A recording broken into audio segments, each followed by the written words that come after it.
Melchizedek. If I pronounce that wrong, please forgive me. It's a tongue twister in any case. And so I want us to read a couple of verses together quickly this morning from Hebrews 7. The first one is Hebrews 7 verse 1. For this Melchizedek, king of Salem and priest of the Most High God, met Abraham returning from the slaughter of the kings and blessed him. Verse 2. To him, Abraham also gave a tenth of all. He was first by interpretation king of righteousness, and after that also king of Salem, which is king of peace. The word Salem means peace. So Melchizedek is this king of righteousness, and he is king of peace, and he's the priest of God Most High. So let's go to verse 17. For he testifies, and he's talking about Jesus, you are a priest forever after the order of Melchizedek, saying you will be king of peace, king of righteousness, priest of the Most High. The next one we got, and this is, okay, for those who are made without an oath. So this is God making an oath. This is God the Father ordaining Jesus. Thanks for that word, Rod. This morning in prayer, I couldn't find the word. Ordaining Jesus. He says, Jesus is not just the next guy that we're going to vote in as high priest. Somebody passed away or he served his term. Now we vote who's going to be the next high priest. Jesus is not that guy. Jesus, for those who are made without an oath, for this one was made with an oath by him. Can you see capital H? That's God the Father, who said to him, talking about Jesus, the Lord swore and will not repent. You are a priest forever after the order of Melchizedek. Now it's important to notice that the Bible says don't swear. The Bible says you're not allowed to swear by anything on earth or in the heavens. You just let your yes be your yes and your no be your no. But here God the Father makes a vow. Can you understand the magnitude of that? When God the Father says, the Lord swore and will not repent, that he, Jesus, are a priest forever after the order of Melchizedek, then suddenly it becomes very important to understand this order, to understand what does it really entail. And we've unpacking it a couple of weeks now, but to get to this place to understand that Jesus not just, where's my pampiertjie now? Who took my paper? Oh, there it is. Jesus is not the next guy voted in. He doesn't even come from the right bloodline. If we can go to the slideshow, thank you. Sorry, guys. Sorry. So it shows that a divine high priest. Jesus is a divine high priest. And in that divinity, we find that he's a kingly priest. And we're going to unpack that a little bit, which means righteousness, or brings righteousness and brings peace. And the other one is divine priesthood, life conquering death. His divinity does that. So the first thing is that kingly, he's rooted in kingship. Jesus doesn't come from the tribe of Levi, which is the priesthood tribe. He comes from Judah, which is the kingly tribe. So all the kings came from Judah. So he comes from the wrong tribe. Why? Because there's something about his disposition. He is king. That comes out in his priesthood. So when we have a king has authority. A king brings order. A king brings direction. A king brings clear dominion. Say, this is where I operate. These are my subjects. This is how my kingdom works. A king then brings peace and righteousness. So a lot of times we have an internal struggle. You've met many people. They say they're Christian. So we just had a conversation. That one says they're a Christian, but Who's met? No, let me not do that.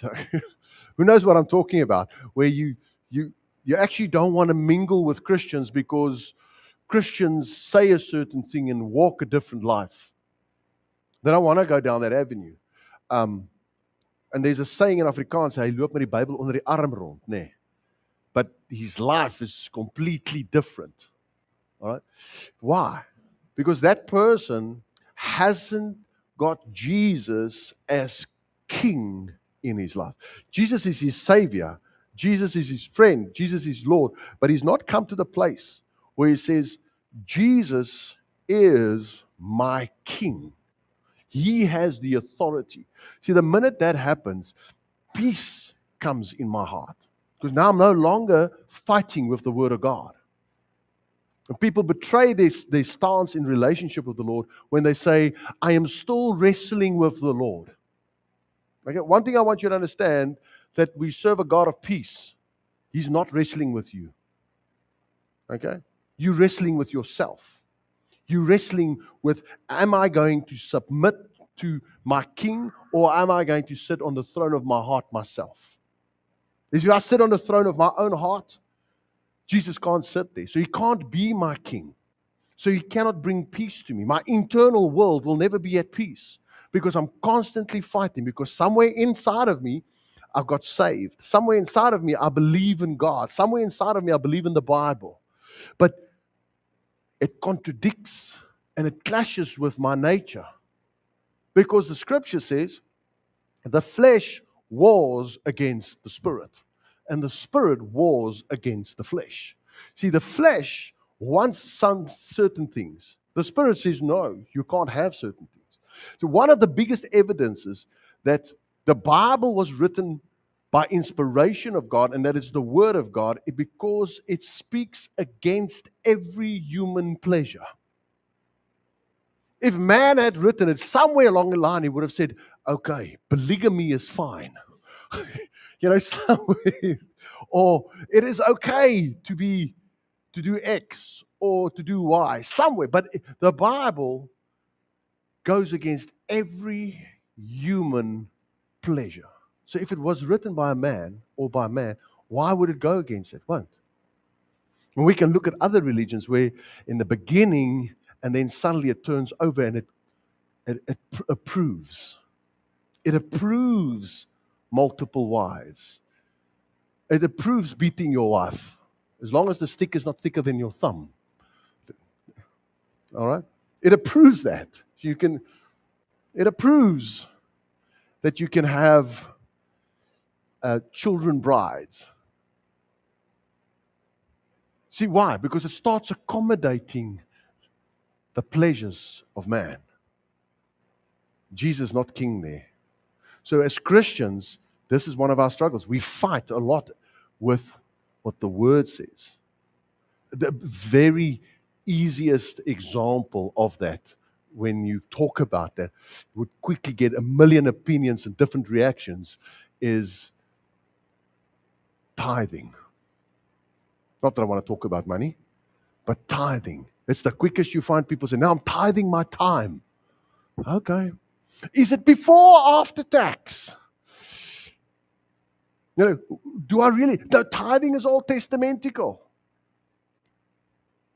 Suddenly, there's this whole debate. Why? Because something inside is fighting with the Word of God. Pray, lay your hands on the sick and they will recover. Something inside fights against that. And we walk past sick people and we're scared to pray for people. What if they don't get healed? Well, what if they do get healed? You're going to get a bigger fright than the other person. The other person, when you praise the Lord, you're going to go, whoa! I didn't expect that to happen. Years ago, there was a movie, I think it was called Hit the Road Jack, and they were making a mockery. But there's the guy's insane, and he's walking in the hospital, and he puts his hand on the guy and says, rise and walk, my son. And he moves on, and the guy gets up and falls over. He was making a mockery of it. Okay. And also, when Jesus is king in my heart, I come into right standing with him. He brings righteousness. I understand how his government works, how the economy of heaven works, how the business structure of the kingdom of God works. When the king is the king in my heart, when I understand that Jesus is a kingly priest, he's not just a plain high priest that was voted in by man, because the priesthood was transferred. It was transferred from the Son of Man to the Son of God. It was transferred from Aaron to Jesus. It was transferred from the Levitical tribe to the kingly tribe. So suddenly, this king, whom the Father ordained and swore will be a king according to the order of Melchizedek, is now the priest. So if I understand that, I align in my own life. I start walking according to God's statutes. Now, earlier on, it says in Hebrews 1, it says, my God, your God, has anointed you with the oil of joy more than anybody else because you loved righteousness. So what's he saying? He's saying, Jesus, Father God anointed you with joy because you loved righteousness. Do you want joy in your life? Love righteousness.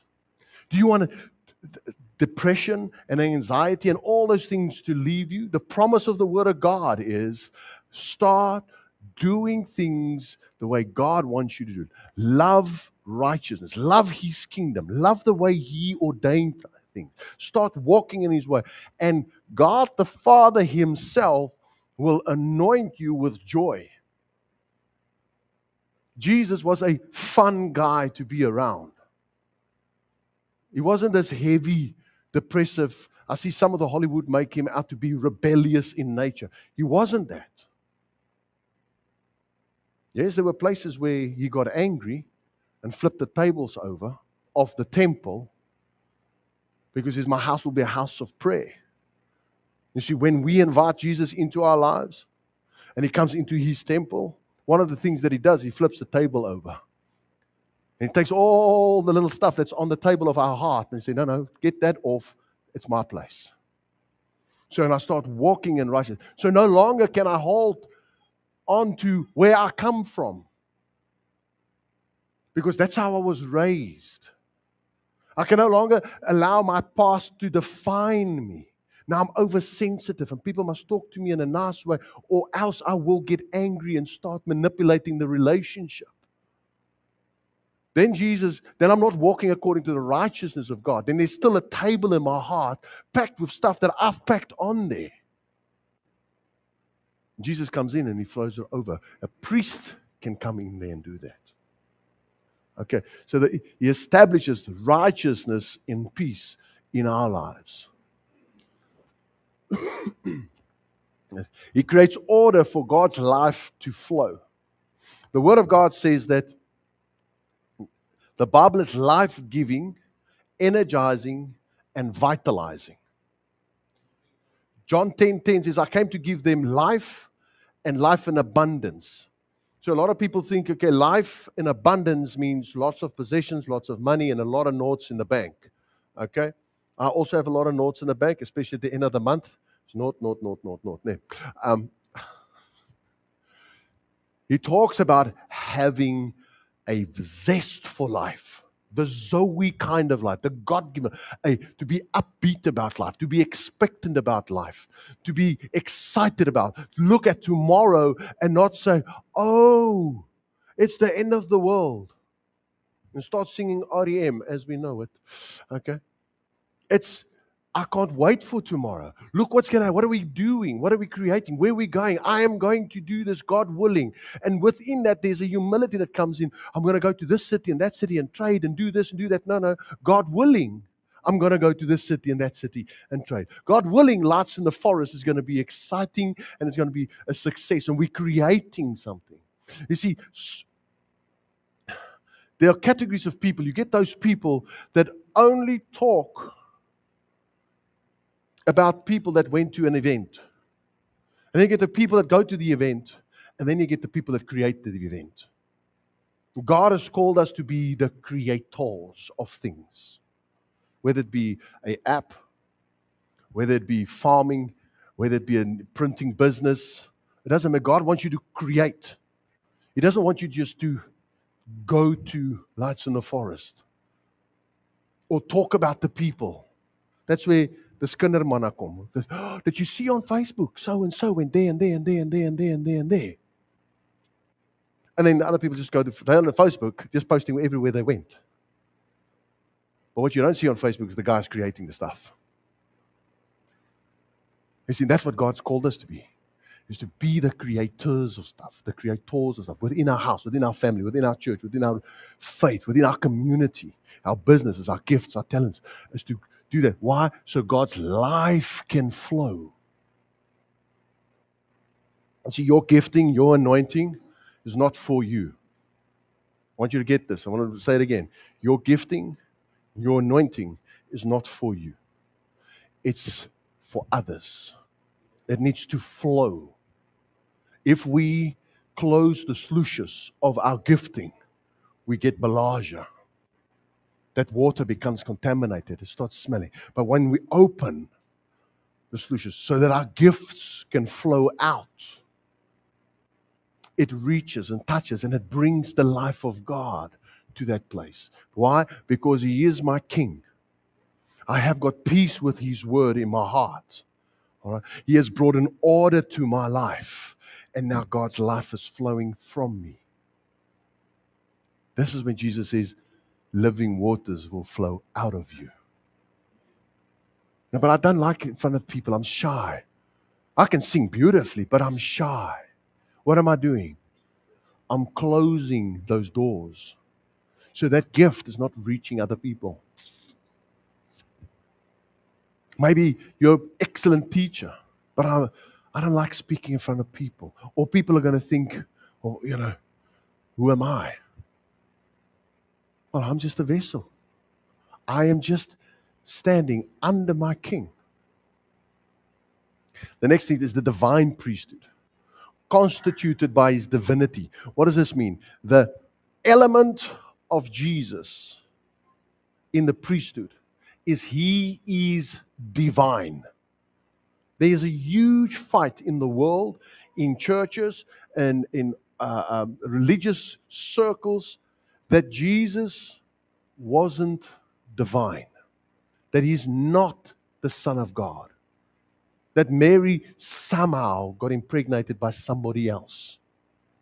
That there's a huge thing in churches, I promise you, that say that Jesus wasn't born of a virgin. You see, we need to understand that our high priest, there was a miracle. Some people have twisted that. The New Age is twisted. Oh, so God is having sex with His children. They're taking this and they're making it a vile thing. They're making it bad and ugly, where it was a divine thing, a miraculous thing. Say preek saam, I'm loving it. So, Jesus, His building block is divinity. He is divine. Okay? We are not divine. Okay? The twist has come in the world that you become part of God. You become divine. No. The divine element, the Holy Spirit, comes inside of you, but you are not divinity. God, I don't become part of God. God lives inside of me. I'm a temple, but I don't become God. Wherever He is, life replaces death. So I want you to understand this. Death came into the world through sin. Through sin. So when we say that, the whole millions and billions of years of evolution theory is, from a biblical stance, out the door. Otherwise, all those dinosaurs had to be millions of years old. Why? Because death came through the fall of man. Death came through sin. So if there was no sin, well, how did the dinosaur die? How did the flowers die? How did the trees die? They couldn't, because death wasn't in the earth. Because death came through sin. When Adam and Eve stuffed up, that's when death entered the world. Okay? Jesus consumed death. He's living. He lived righteous. He never fell for sin. He died for sin. And he consumed. So when Jesus becomes my high priest, the areas in my life that tend to cause death in relationships, he starts fixing. He starts swallowing up. Death in my finances, maybe you'll recognize this. Your finances going in a circle, up and down, up and down. You just never go forward, because it's almost like there's a hole, there's a death in it. When Jesus becomes my high priest, he consumes, he replaces death with life. Relational problems start going away. So you have to understand, it starts by the kingly part, and now it brings down. So if I'm in my marriage and we have got major bombs just bursting in my marriage all the time, Jesus on the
become even more undignified than this. Why? Because of the king that's in his heart. The priesthood is the presence of life. Why? Jesus entered beyond the veil once and for all. He's there, he's alive, he's not dead. All the other priests died and got buried. Jesus died and rose again. He's alive. So his presence is a presence of life. He's a living priest, eternal and unchangeable. It doesn't change. There's no replacement for Jesus. He's not going to retire, Rod. I'm not going to retire, move on, now give it over to the next generation. He's there. He's eternal. And he is the same always that he was back in the Garden of Eden. And he will be in the book of Revelation. He doesn't change. We have to change. Our flesh hits that cornerstone. And we can build on it or we can stumble over. A lot of people stumble over the cornerstone. Why? Because Jesus is not the king in their heart. And they've not received that part of him. So they stumble over what he said. But he's unchangeable. And he's not going to accommodate you and I with our vices and our opinions How did you manage this? How did you treat that? What did you do with your gifting? Yeah, but Lord, you must understand I was a bit busy. No, that's not what he's not gonna accommodate that. How do we know that? We go to the book and you open, you read there, and he comes to the guy that had one talent and he says, what did you do with this talent? So, well, I hid it because I know that you're gonna want it back. He says, did you not try anything of that? No, no, no, no, I want to just give it back to you. He says, you evil. Doesn't call him, oh, that's poor, I understand. Calls him an evil servant. It's bad. That challenges me to say, listen, Wilco, what gifts are you not using? What are you too lazy? What is insurmountable to you? But you've got a gift to do that. Just jump in and do it. Okay. Indestructible life conquering death and sin. We spoke about that. Okay. Ministers perpetually as high priest. He's forever interceding for you. He's forever sending his spirit to you. He is forever wanting to fill you with his spirit. He's forever wanting to pour out the love of God in your heart by the Holy Spirit. He is forever wanting to reconcile you with God and you to be reconciled with people and for you to be reconciled with yourself. He is forever doing this. He is forever blessing you. He is forever putting his hands up and say, Father, I paid the price. Sam accepted it. Your blessing, your life, your protection. He is forever in that place. Why is that important? Because you and I know we have a great day. We walk so holy. We live such a good life until we get out of bed. Okay? We're going to walk out that door and some guy would drive in front of you, cut you off, and you would miss it. You would stuff it up. And Jesus saying, no, I am forever there. I am forever in front of the Father, interceding your forgiveness. It's done. I'm with you. So therefore, we don't have to walk with guilt because we all stumble. We all make mistakes. All of us. It doesn't give us a license to do that, but it gives us confidence to come to the Father. Why? Because we have got a perpetual high priest that is ministering to us all the time.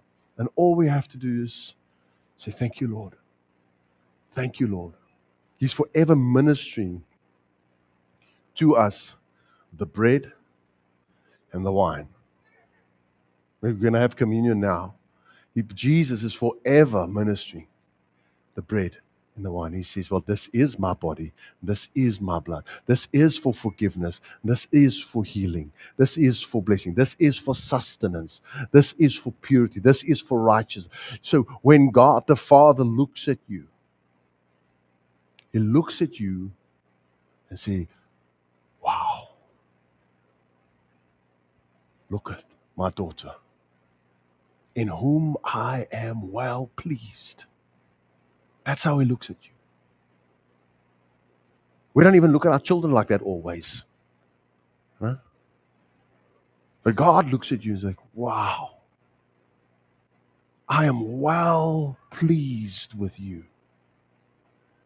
I'm satisfied with you. There's a crossing over there that needs to happen. Do you agree with me? Where we have to say, like, wow, Lord, I'm not seeing myself in the same way. I look in the mirror and I see all my faults and I see my foolishness and I see the faults that I make. And I don't see the good in me. I battle. And if I do dare look at some of the good in me, there's a voice on the inside, oh, you're becoming arrogant. Watch out for pride. Remember, God is at peace. God is satisfied when He finds people in His image. Remember, we spoke about that in Sabbath. God didn't rest because he was tired. He rested because he found Adam in his image. Jesus restored you and I, and he's turning us from glory to glory into that image. Able to save. That God saves completely and eternally. If you are saved, then you are saved. If then you are saved, it's a complete job. There's nothing else that you need to do. You don't have to go on a tour somewhere or go walk a road or, you know, I don't know, jump up and down and eat yourself and gooi olie all over yourself and 3 times a week go and dip yourself in some river. You don't have to do that. You don't have to wear a bangle. You don't have to wear a spot. You don't have to go 4 o'clock in the afternoon or 3 o'clock in the morning, face the east. You don't have to do anything like that. If you are then saved, it's a complete job. Jesus did it completely. And he interceded for us, holier than the heavens and higher than the heavens, surety of a better covenant. This is the last thing I want to say about this. The guarantee. When you buy a new vehicle, there's a guarantee. They give you a guarantee for 3 years or 100,000 kilometers.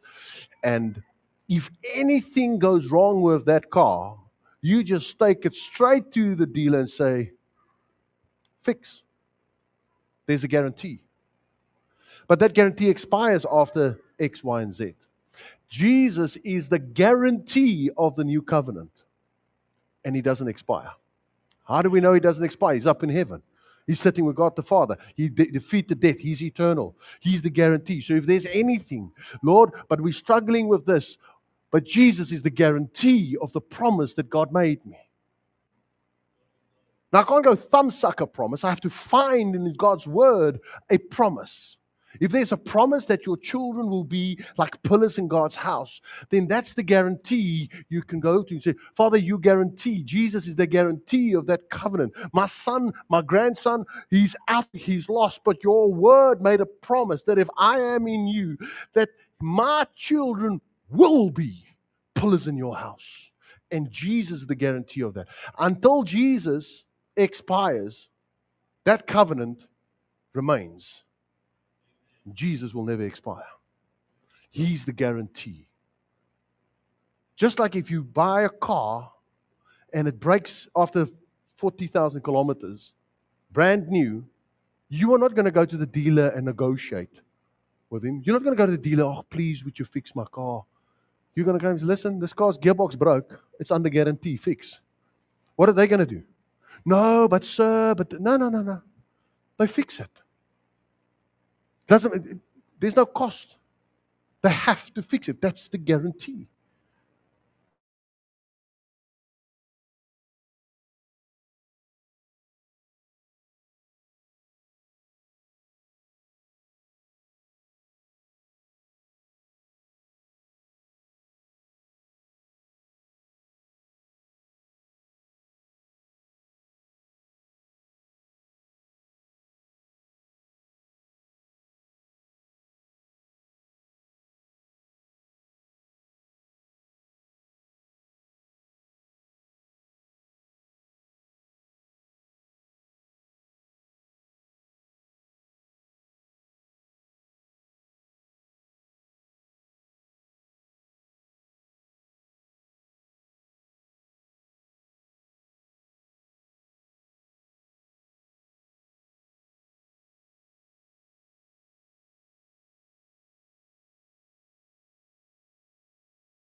Father, we're standing in front of a sea and the enemy is pursuing. Would you divide the waters? Jesus is the surety of that. He wants us to cross over. See, when we take communion, this is what we need to do. He got broken so that we can be healed. His blood was shed so that we're forgiven. So if you're sitting here this morning and maybe in the back of your mind, there's this accusationary voice. Yeah, but you did this and this and this, or you keep on doing this. Father, today I want to take this for that. Thank you that you set me free. Thank you that that breaks today. And you receive it. Let's eat the bread together.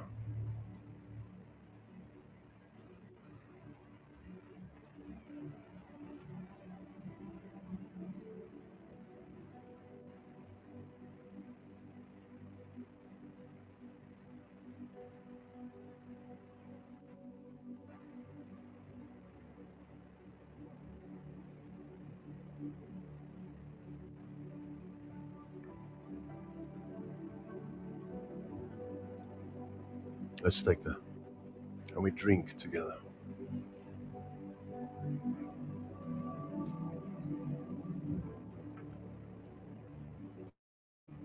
Holy Spirit, thank you that you are here this morning.